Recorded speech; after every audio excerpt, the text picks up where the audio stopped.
बारामती तालुक्यातील मासळवाडी या ठिकाणी मल्हारी भाऊ सूळ यांच्या 2 बैलांना इलेक्ट्रिक शॉक लागून ते जागीच ठार झाले आहेत।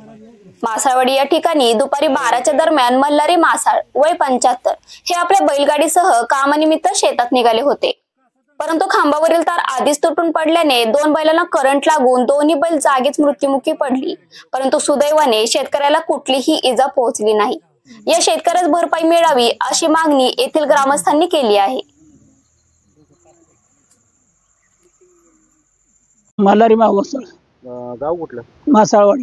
बरं, आणि कशी काय घटना कशी काय घडली? मी गाडी घेऊन चाललो होतो आणि गाडी चालली होती, बैल पडल्या मी बघितलं। बरं, कुठे निघाला होता? चारा आणायला। बरं, किती वाजता? सकाळी 11:30 वाजता। बरं, आणि बैल पडल्यानंतर काय बघितलं नाही? काय मग काय दिसलंच नाही मला, बैल पडली आणि मग बघितलं मी। बरं, मग काय दिसलं बाजूला? ती तार तुटलेली।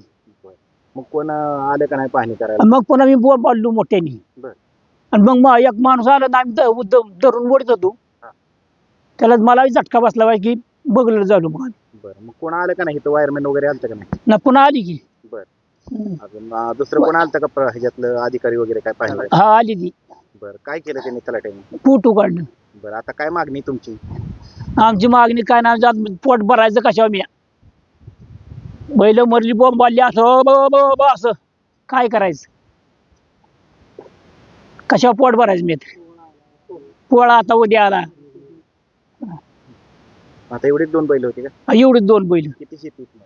शेती आहे 2 एकर। बरं, आणि काय त्याच्यावर सगळं व्हायचं? हा, त्याच्यावरच आहे, बैलावर सगळं? बैलावर समजा पोट भरायचं।